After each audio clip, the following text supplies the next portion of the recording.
나는 생각한다. 고로 존재한다.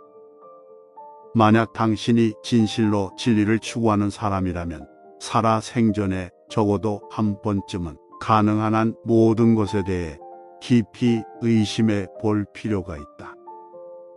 경험이 진의 판정의 기준이고 확실한 지식에 도달하는 유일한 길이다. 진리란 오류의 반대이다.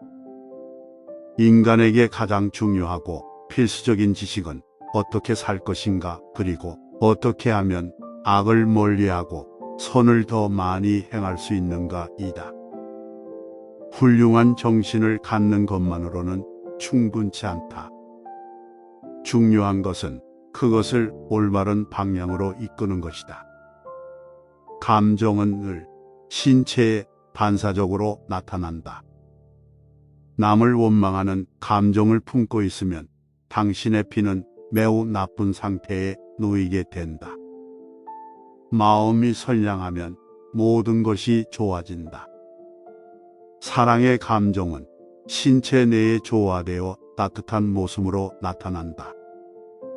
원활한 혈액순환, 맑은 공기, 적당한 온도는 모두 사랑의 표현이다.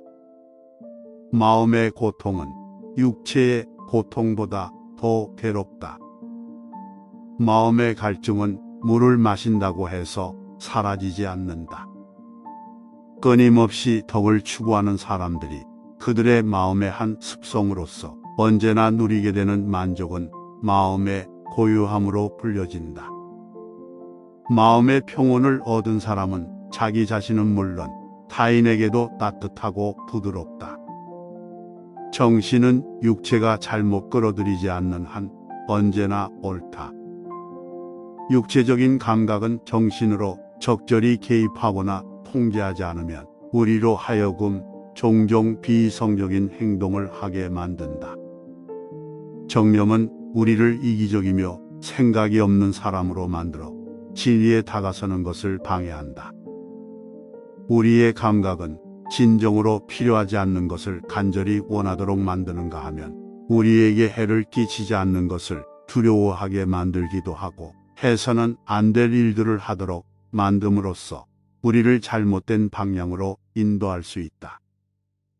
우리가 좋다고 생각되는 행위를 이제 막 끝냈을 때 얻게 되는 만족은 정념의 일종인 환희로서 나는 이것을 얻은 정념들 중에서 가장 달콤하다고 믿는다. 그 까닭은 그 정념의 원인이 온전히 우리 자신에게 의존하기 때문이다. 바람직한 정념도 그 원인이 정당하지 않을 때, 즉 우리가 만족을 얻어내는 행위들이 긍정적인 의미를 지니지 않거나 혹은 사악하기조차 할 때 그 환희는 우스꽝스럽고 오만함을 일깨우는데 기여할 따름이다. 결코 진리라고 명백히 인식되지 않은 것을 진리로 받아들이지 말라. 조국의 복과 관습에 복종하라. 운명보다는 자기 자신을 정복하고자 하며 세상의 질서를 변화시키기에 앞서 자신의 욕구를 변화시키라. 최대로 단호하게 행동하고 일단 따르기로 결정된 의견에는 망설이거나 지체하는 일 없이 한결같이 따르라. 결단을 내리지 않는 것이야말로 최대의 해악이다. 불완전한 존재는 완전한 존재를 향해 자기 자신을 초월한다. 대부분의 인간은 세상에서 공연되는 희극에서 배우로서가 아닌 구경꾼으로 지내고자 한다. 운명은 그 사람의 성격에서 만들어지고 성격은 일상의 습관에서 만들어진다.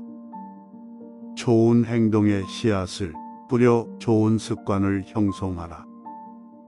좋은 습관으로 자신의 성격을 가꾸는 그날부터 운명은 그대에게 새로운 문을 열어줄 것이다.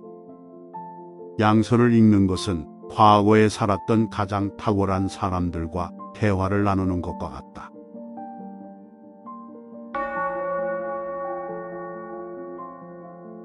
나는 생각한다.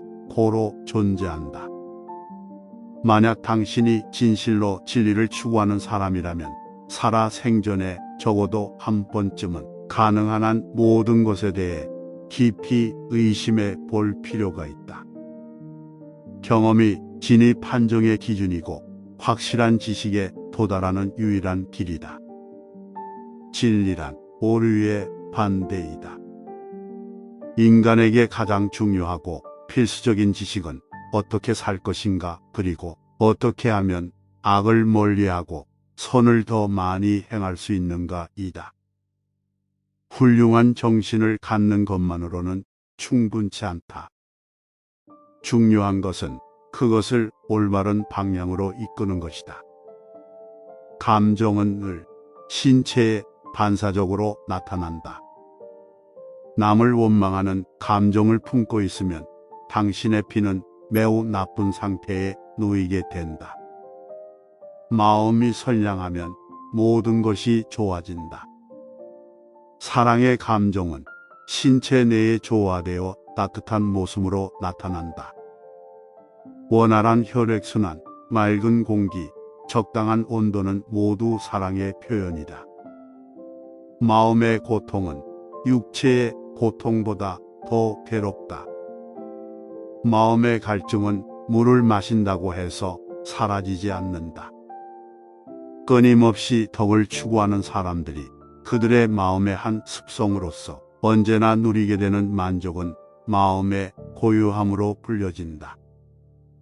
마음의 평온을 얻은 사람은 자기 자신은 물론 타인에게도 따뜻하고 부드럽다. 정신은 육체가 잘못 끌어들이지 않는 한 언제나 옳다. 육체적인 감각은 정신으로 적절히 개입하거나 통제하지 않으면 우리로 하여금 종종 비이성적인 행동을 하게 만든다. 정념은 우리를 이기적이며 생각이 없는 사람으로 만들어 진리에 다가서는 것을 방해한다. 우리의 감각은 진정으로 필요하지 않는 것을 간절히 원하도록 만드는가 하면 우리에게 해를 끼치지 않는 것을 두려워하게 만들기도 하고, 해서는 안 될 일들을 하도록 만듦으로써 우리를 잘못된 방향으로 인도할 수 있다. 우리가 좋다고 생각되는 행위를 이제 막 끝냈을 때 얻게 되는 만족은 정념의 일종인 환희로서 나는 이것을 얻은 정념들 중에서 가장 달콤하다고 믿는다. 그 까닭은 그 정념의 원인이 온전히 우리 자신에게 의존하기 때문이다. 바람직한 정념도 그 원인이 정당하지 않을 때, 즉 우리가 만족을 얻어내는 행위들이 긍정적인 의미를 지니지 않거나 혹은 사악하기조차 할 때 그 환희는 우스꽝스럽고 오만함을 일깨우는데 기여할 따름이다.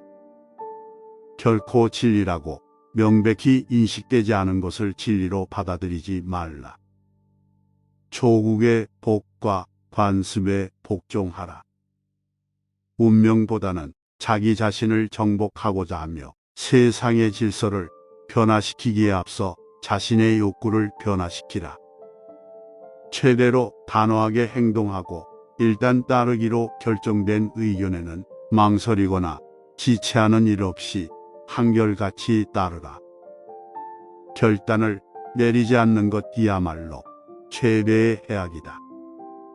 불완전한 존재는 완전한 존재를 향해 자기 자신을 초월한다. 대부분의 인간은 세상에서 공연되는 희극에서 배우로서가 아닌 구경꾼으로 지내고자 한다. 운명은 그 사람의 성격에서 만들어지고 성격은 일상의 습관에서 만들어진다. 좋은 행동의 씨앗을 뿌려 좋은 습관을 형성하라. 좋은 습관으로 자신의 성격을 가꾸는 그날부터 운명은 그대에게 새로운 문을 열어줄 것이다. 양서를 읽는 것은 과거에 살았던 가장 탁월한 사람들과 대화를 나누는 것과 같다.